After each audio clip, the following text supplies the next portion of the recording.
18h43, vous l'avez évoqué Jean-Pierre tout à l'heure à demi-mot, la SMAC. La SMAC, on va déjà traduire ce que c'est, et puis on va en discuter tout de suite avec Antoine Fauté, qui est notre invité jusqu'à 19h. Oui, donc c'est cette salle des musiques actuelles dont on a découvert le projet il y a quelques mois, un projet signé par un architecte qui a le vent en poupe, Rudy Rucciotti, un projet qui est superbe, mais dont on se dit, est-ce que ça va réussir à mettre le quartier de Borny sur orbite et est-ce qu'on va réussir à décloisonner la culture à Metz ? Écoutez, c'est un équipement qui vient compléter tout un travail de fond qui a été réalisé depuis des années dans le cadre de la politique de la ville sur ce quartier. Un travail de fond, de restructuration. Oui, mais qui a connu des vagues, etc., des vogues aussi en 20 ou 25 ans.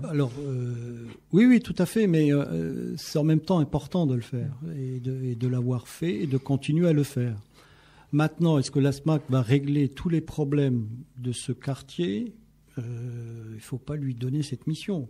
C'est un équipement qui va compléter une attractivité du secteur, qui va la décloisonner, puisqu'on a toujours dit en politique de la ville, il faut que les quartiers vivent avec la ville et l'ensemble du territoire. Donc, dans le cadre de l'aménagement du territoire de l'espace ville, cet équipement se prête très bien à ce quartier. Maintenant, ne jamais oublier que ces quartiers, c'est un chômage endémique chez les jeunes important. C'est une population dont les salaires sont très bas, etc. Donc on a des seuils de pauvreté très importants. Donc il y a tout un travail social qui ne va pas se réduire simplement à faire de l'activité culturelle et musicale. Simplement, ça donne de la fierté au quartier d'avoir un équipement sur lequel des gens de l'extérieur vont venir et ne plus considérer comme un quartier paria. Oui, il y a une sensibilité à la beauté, à l'architecture que ce projet-là remplit bien. Il y a un autre débat qu'on a eu au cours des derniers mois, c'est celui des structures au niveau de la culture. Quand vous êtes arrivé, vous avez mis ensemble les Trinitaires, l'Arsenal et la nouvelle salle de musique. On vous a dit, vous êtes en train de créer un machin pour pouvoir tout contrôler. Comment ça va aujourd'hui, ces EPCC ? Écoutez, on ne contrôle rien. Il y a des directeurs et des programmateurs dans chaque lieu. Michel Paradon continue à faire son boulot. L'adjoint à la culture que je suis n'est pas un programmateur. C'est clair. Et tout le monde s'en est aperçu d'ailleurs. Et tout le monde s'en aperçoit. Donc les équipes continuent à faire leur boulot. Elles tournent bien. Elles ont diversifié les publics et c'est important de le faire. Et l'outil de gestion, c'est une chose. Et je dois vous dire là-dessus qu'il va y avoir des changements à venir dans les 3 ans et des changements importants. À quel point de vue ?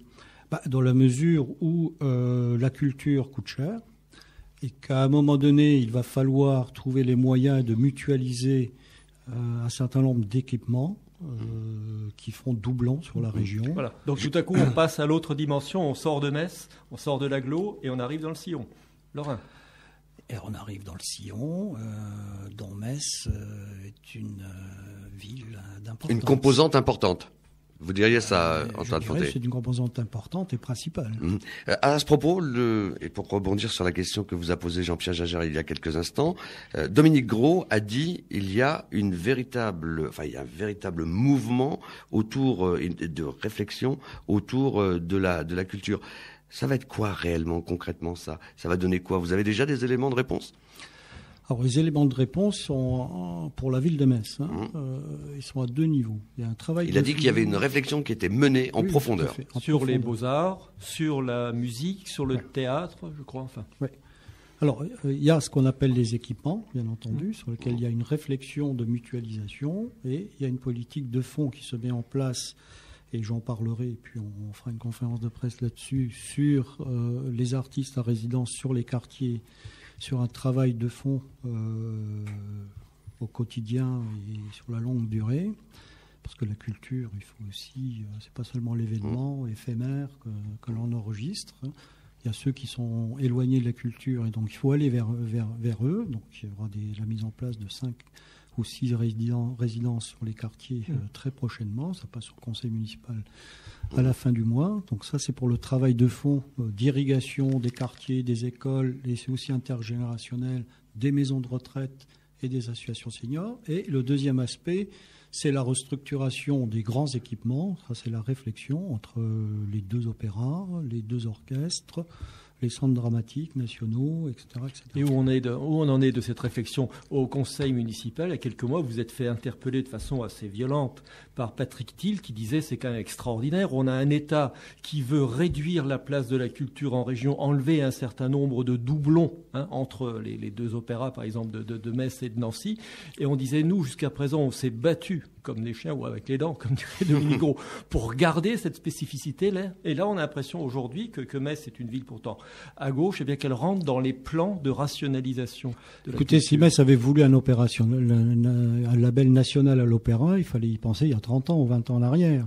Sinon, aujourd'hui, l'opéra national, c'est Nancy, c'est pas Metz. Okay, donc on va il y a une vocation lyrique à Metz qui va être maintenue. Ça, il faut l'affirmer. Il ne faut pas se laisser embarquer sur tout autre discours. Et le fait d'avoir un travail relationnel avec Nancy qui va aller jusqu'à une structure de gestion commune, ça va nous donner, de fait... Structure de gestion commune de quoi? Des 2 opéras, avec un seul directeur artistique. Ça, c'est l'objectif à atteindre dans les 3 ans. Ça va nous donner, de fait, le label national, puisque les productions lyriques seront faites à égalité, gagnant-gagnant, sur Nancy et sur Metz, en mutualisant les personnels. Donc c'est gagnant-gagnant, et on va y gagner en qualité. Parce qu'aujourd'hui, je peux rejoindre Patrick Thiel sur une de ses critiques. Nous ne sommes pas dans des productions lyriques qui sont emballantes et qui nous permettent de renouveler le public. Parce que il y a aussi à gagner de nouveaux publics sur le lyrique. C'est pas facile, comme sur la musique classique. Il y a toute une nouvelle dimension et dynamique à mettre en place. Antoine Fontaine, une réponse courte. Est-ce que cette réflexion de fond aurait ou aura des conséquences dans certains domaines de la culture, des choses qui pourraient disparaître, des choses dans lesquelles la mairie de Metz ne s'engagera plus? Vraiment? Ma réponse est non. Rien ne disparaîtra. Tout va être valorisé. Jean-Pierre Jagère. Au niveau de cette culture, on vient de parler de l'opéra. L'orchestre, il est toujours chez nous. L'orchestre est toujours chez nous, il restera chez nous. Ok. En un mot encore, le théâtre, je sais bien que c'est Metz Métropole, mais on avait parlé de 48 ou 50 millions d'euros d'investissement pour retaper ou remettre à niveau ce théâtre, créer éventuellement une 2e salle. C'est toujours l'actualité? Alors, ce qui était d'actualité, c'est la réflexion sur la réhabilitation du théâtre. Alors, est-ce qu'il y aura une 2e salle? Ça, c'est une autre question. Si déjà la réhabilitation s'amorce, ce sera quelque chose d'important et de gagné déjà.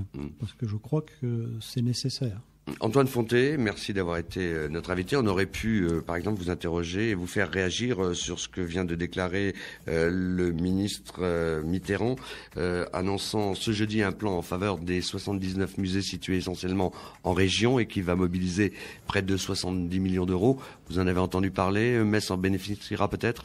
Eh bien, écoutez, on attend de voir. Vous attendez de voir, très bien. On aurait pu vous interroger encore. Un mot encore, peut-être un scoop. L'exposition à Pompidou, elle va être prolongée ou pas?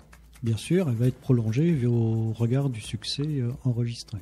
Très bien, ce sera le mot de la fin. Merci Antoine Fontaine d'être venu nous rendre visite ce soir, d'être venu répondre à nos questions. Merci à Jean-Pierre Jagère, rédacteur en chef du journal La Semaine. Vous pourrez réécouter cette émission demain samedi à 18h20. À noter que vous retrouverez d'ailleurs cette émission sur le site du journal La Semaine à l'adresse lasemaine.fr. Vous pourrez également y réagir. Excellente soirée, bonne fin de semaine. Rendez-vous vendredi prochain à la même heure avec un nouvel invité. Denis Jacquat, député UMP de la Moselle. Réalisation Romane Feocchio.